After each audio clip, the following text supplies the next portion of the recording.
Pessoal, quando a gente lida, claro, com o nosso conteúdo, direito processual civil, devemos ter atenção, claro, à atividade jurisdicional do Estado.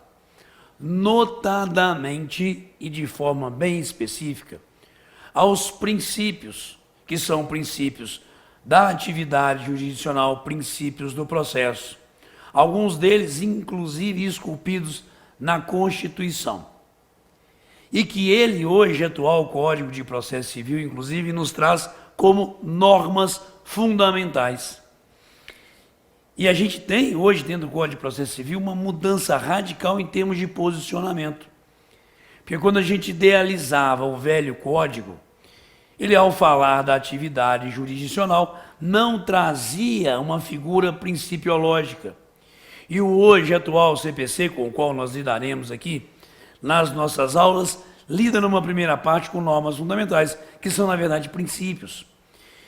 Então, vamos começar aqui, galera, fazendo um estudo conceitual da atividade jurisdicional, trabalhando situações ligadas a princípios e outros elementos focados dela, a atuação jurisdicional do Estado, que há de merecer de você todo o carinho e toda a atenção. Beleza? Galera, comecemos, está aqui, ó, Direito Processual Civil. Quem tiver interesse em nos seguir em redes sociais, Instagram, principal rede que a gente atua, @prof_Ival, página de conteúdo, página pessoal. E aqui a primeira coisa que eu preciso trabalhar com vocês é ela atividade jurisdicional, natureza e conceito. E me permitam aqui, claro, buscar em doutrina uma visão de natureza jurídica e de conceito dela jurisdição. É muito raro a cobrança de conceito, de natureza jurídica da atividade jurisdicional, mas como nós temos que prepará-los para eventuais situações que eventualmente possa realmente vir a ser cobrada, nós temos aqui que ter essa atenção, galera, tá bom? Então eu peguei pensando um conceito do Fred que traz elementos compartimentados de conceito. Observe, joga para mim. Tá ali, ó. Jurisdição é a função atribuída a terceiro imparcial. Percebam que aqui ele encerra a primeira parte do conceito da natureza jurídica do que é jurisdição. E aqui me permitam, por gentileza, um destaque. Muitas vezes, quando a gente vai buscar alguns conceitos clássicos da atividade jurisdicional, imediatamente se fala, jurisdição é uma função do Poder Judiciário. Senhores, há muito não é mais. Há muito não é mais. Porque dentre os equivalentes jurisdicionais nós temos, por exemplo, a figura da arbitragem. E aquele que ali exerce a função arbitral, ele árbitro, não é um ser, um cidadão ungido pelo poder. Ele não faz parte do dito poder ou função jurisdicional do Estado. Mas exerce sim, ele árbitro, uma atividade de natureza jurisdicional, resolvendo situações litigiosas e criando, portanto, títulos executivos que permitem, inclusive, títulos executivos judiciais, porque a sentença arbitral, 515, olhem lá depois, 515, olhem lá, a sentença arbitral é sim um título executivo judicial. Então é muito complexo nós afirmarmos exclusivamente que ela, jurisdição, é uma função exclusiva do Poder Judiciário. Há muito não é, senhores. Em razão dos equivalentes jurisdicionais, inclusive em razão dela arbitragem. Portanto, nessa equação e linha de raciocínio, quando o Fred joga para mim, acertadamente, de forma bem moderna, coloca para a gente que a jurisdição é a função atribuída a terceiro imparcial. Esse terceiro imparcial pode ser ela atividade jurisdicional do Estado, pelos seus magistrados, que são ali, sabemos disso, pelo menos é o que se idealiza, o que se quer em termos de processo democrático, imparciais para a resolução da lide, mas há outros terceiros imparciais, arbitragem, árbitro, que exercem também a mesma atividade jurisdicional de natureza cognitiva que um juiz togado exerce nos limites da lei, claro. Então, de novo, voltando a essa visão conceitual, tenham cuidado. Eventual questão em verticalização na hora da prova, que traga, que espiche, digamos assim, uma necessidade de reflexão sobre a função jurisdicional, não a atribua exclusivamente ao Estado, mas perceba, a atribua de uma forma bem genérica a um terceiro imparcial, de realizar o direito de modo imperativo, é o segundo elemento conceitual, ou ditado aqui pela natureza jurídica dessa atividade jurisdicional. De modo imperativo, senhores, ok? Não se submete a uma atividade jurisdicional eventual situação de resolução de lide que não seja imperativa. Aí, Val, mas aqui o que nós temos joga para mim de novo, por favor, imperatividade. O que nós temos aqui é nitidamente, mesmo diante de situações autocompositivas, uma decisão, seja do árbitro, do juiz togado, para continuar os dois exemplificados aqui, uma decisão, mesmo que seja em razão de um acordo entre as partes, autocomposição, uma decisão que, ao homologar esse acordo de vontades, tem força imperativa, é um título executivo judicial, mesmo que formado ali nela arbitragem. Então nós temos aqui ela atividade jurisdicional como uma função atribuída a terceiro, por gentileza, imparcial, de modo a realizar o direito imperativamente, e ele coloca de forma criativa, reconstrutiva, tá? Porque nós estamos analisando os fatos, os fundamentos que estão lançados nos autos do processo. E continuamos, enquanto atividade jurisdicional, árbitro, juiz togado, a aplicar o direito de acordo com aquela realidade que ali se apresenta. Continuamos, reconhecendo, efetivando e protegendo situações jurídicas. A atividade jurisdicional reconhece a existência de um direito. É a atividade cognitiva que nós temos, efetivando esse direito uma vez reconhecido. Atividade executiva, bem como protegendo a atividade de natureza acautelatória. Situações jurídicas submetidas à apreciação dessa atividade jurisdicional. Então, tecnicamente, senhores, percebam que aqui nós temos o conceito hoje atual, moderno, da atividade jurisdicional, ainda nos dando todas as funções próprias dessa atividade, a função cognitiva, a função executiva, a função acautelatória. Continuemos. Deduzidas concretamente. Isso pressupõe, galera, que é aquele caso concreto submetido a essa atividade jurisdicional. Sabemos que toda atividade jurisdicional tem início, em regra, por uma situação provocativa da parte ou interessado.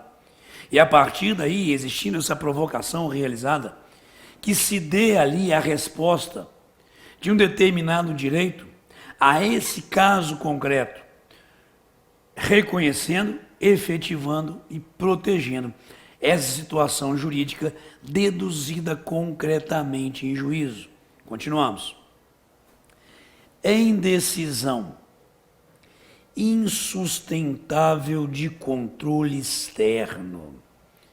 em decisão insustentável de controle externo.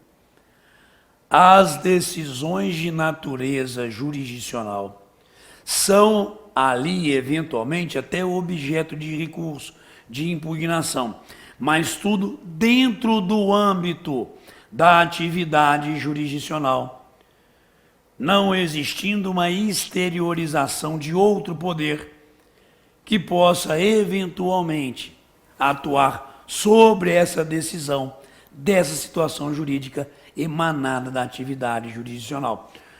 Lá no outro, nós sabemos que, por exemplo, decisões de cunho administrativo podem ser objeto de controle por parte de uma atividade jurisdicional. Mas ela, atividade jurisdicional, pode julgar para mim, tem como característica a existência de decisões insustentáveis de controle externo e com aptidão para tornar-se indiscutível, porque o que se quer com as decisões jurisdicionais e o impacto nas relações jurídicos materiais derivadas dessa decisão é a segurança jurídica da formação da coisa julgada. Porque toda decisão de natureza jurisdicional tenderá a ser indiscutível, imutável, em razão da coisa julgada. Senhores, perceberam como nós temos aqui, nessa introdução à atividade jurisdicional, um belíssimo conceito construído pelo professor Fred Didier, e que eu pensei dentre os vários autores que se debruçam sobre o conceito e natureza da jurisdição, porque ele representa realmente todo o escopo e tudo aquilo que a gente quer de uma atividade jurisdicional moderna, pautada por um processo justo e democrático. Portanto, voltamos ao conceito em sua inteireza. É função atribuída a terceiro imparcial, não podendo, portanto, você, em eventual prova, direcionar a ser ela jurisdição, uma função cuja atribuição se dá exclusivamente ao Poder Judiciário, claro que não, de realizar o direito de forma imperativa, criativa, reconhecendo a atividade cognitiva, efetivando a atividade executiva, protegendo a atividade acautelatória.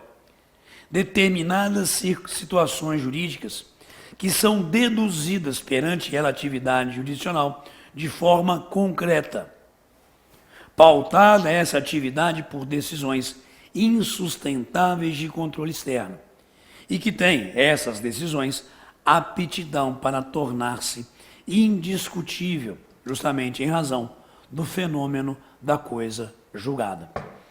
Senhores, depois da gente analisar com muito carinho essa visão de natureza e conceito da atividade jurisdicional, digo de novo, a gente tem provas que isso é cobrado, outras não. No objeto da prova de vocês, não existe uma cobrança tão ampla, né, historicamente, pensando em provas de vocês aí, ou da mesma, né, mesmo caminho de vocês. Nós não temos uma cobrança profunda dessa visão conceitual e da natureza jurídica da atividade jurisdicional. Mas eu peço a vocês que se debrucem sobre esses elementos. E a vantagem que a gente tem nesse conceito do Fred é a partição dele em vários elementos, características, criando uma visão conceitual ampla, mas que nos permite, em cada um desses detalhes, pensar situações que podem, sim, ser objeto de cobrança em prova de vocês. É ou não a atividade jurisdicional uma atividade cujas decisões têm uma aptidão para tornar-se indiscutível? Sim. E aí a gente consegue ir montando assertivas, todas baseadas nesses elementos conceituais. E insisto novamente, esses elementos conceituais são elementos, tá, que merecem a reflexão, não muito cobrado em provas anteriores, a gente sempre toma como parâmetros, não é isso? Provas anteriores aí, idênticas a de vocês, mas merece essa atenção. Fechou? Massa. Agora, então, a gente vai partir para princípios da atividade jurisdicional, princípios de processo, alguns deles, aqueles que tem dentro do Código de Processo Civil, novo, ou seja, dentro do direito processual civil moderno, grande relevância. Lembrando que, como eu mencionei, o antigo Código de Processo Civil não trazia uma visão principiológica como hoje joga para mim CPC atual faz. Porque como aqui nós lançamos nesse pequeno texto, senhores, nós temos o CPC 2015 primando nessa sua primeira parte por uma análise e apresentação de princípios do processo e da atividade jurisdicional. Sendo que, como nós falamos aqui, nós daremos ênfase agora a alguns desses princípios, sendo que no CPC, eu gostaria que os senhores estudassem artigo 1º a 12, beleza? Artigo 1º a 12, para que ali a gente venha ter do 1 a 12 a verificação de todos esses princípios lançados no CPC como normas fundamentais de processo. E aí, dentro desses primeiros princípios, o que nós temos é o princípio da inércia da atividade jurisdicional, ok? Senhores, eu fiz lançamento aí no material de vocês e peço que consultem o CPC. Ele, artigo 2º, nos fala que o processo civil começa por iniciativa da parte. De novo, segundo o resto do CPC, norma de processo, mas também norma da atividade, princípio da atividade jurisdicional.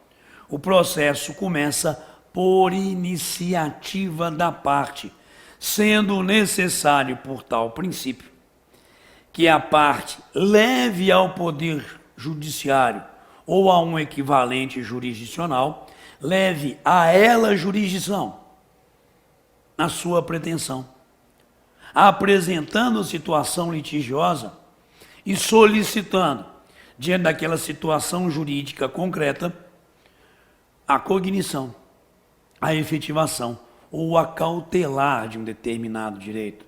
É o que nós temos, voltamos, aqui lançado nesse artigo 2º. O processo começa por iniciativa da parte. É o princípio da inércia da atividade jurisdicional, não sendo lícito, em regra, que o procedimento tenha início por um ato desse ali, terceiro e imparcial, que representa a atividade jurisdicional.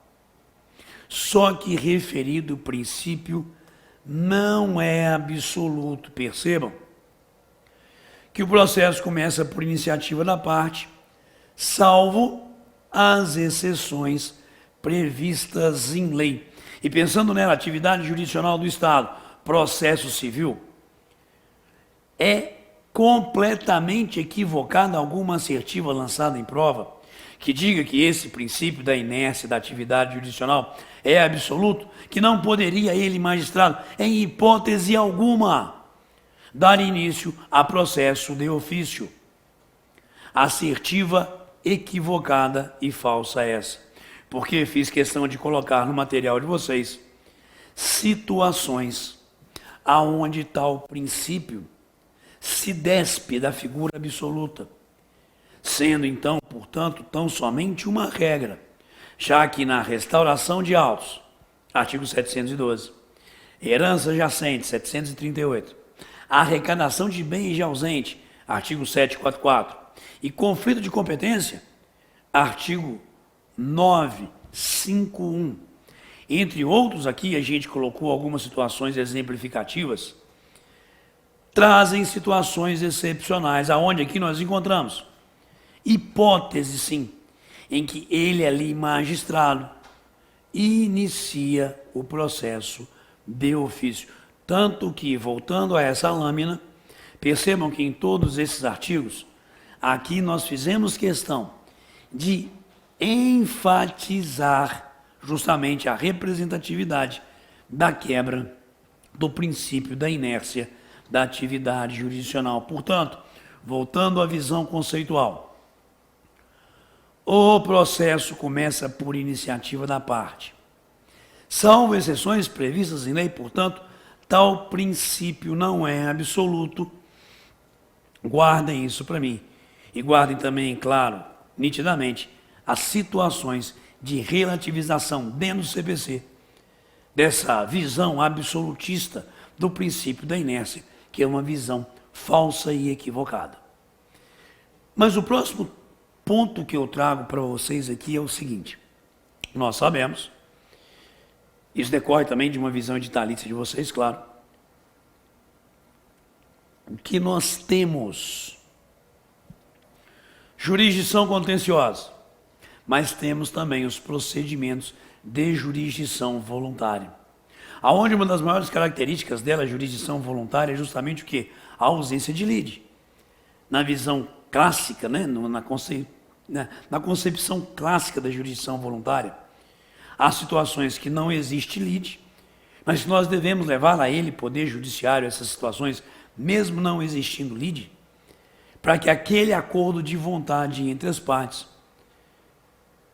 seja ali potencialmente visto, em razão da segurança jurídica necessária, por esse ser imparcial, e que a partir da decisão por ele tomada, essa vontade das partes tenha a sua devida eficácia. Então, os procedimentos de jurisdição voluntária, sabemos, digo novamente, não estão pautados por situações de lide. Tudo bem.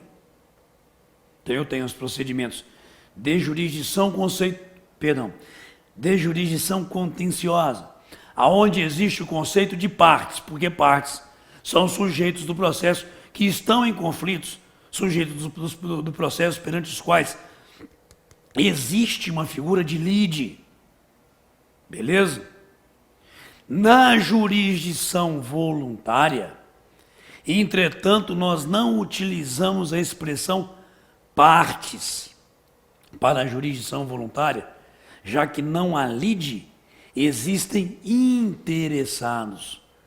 Nós não lidamos na jurisdição dita voluntária com o conceito de autor e réu como sujeitos do processo em conflito. Na jurisdição voluntária não tem lide. Logo, não trabalhamos os conceitos ou o conceito de partes. Trabalhamos, entretanto, o conceito de interessados. E para eu poder ir para a próxima lâmina, eu vou voltar à primeira. Joga para mim. Percebam que o artigo 2º nos fala que o processo começa por iniciativa da parte.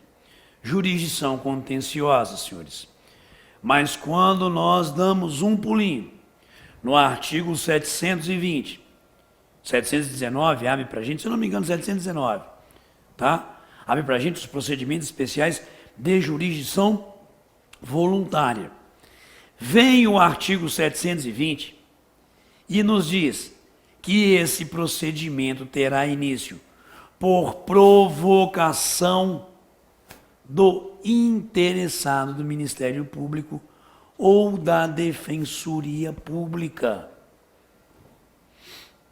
Nós não lidamos, digo novamente, em regra, na jurisdição voluntária, com o conceito de partes pela inexistência de lide, mas sim de interessados. Viram a diferença da linguagem?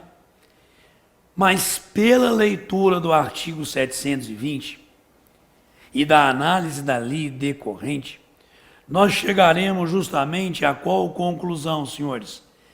Que também nela jurisdição voluntária reina o princípio da inércia da atividade jurisdicional. Logo, outra grande dica para a prova, senhores. Esse princípio da inércia não se aplica apenas e tão somente aos procedimentos de natureza contenciosa.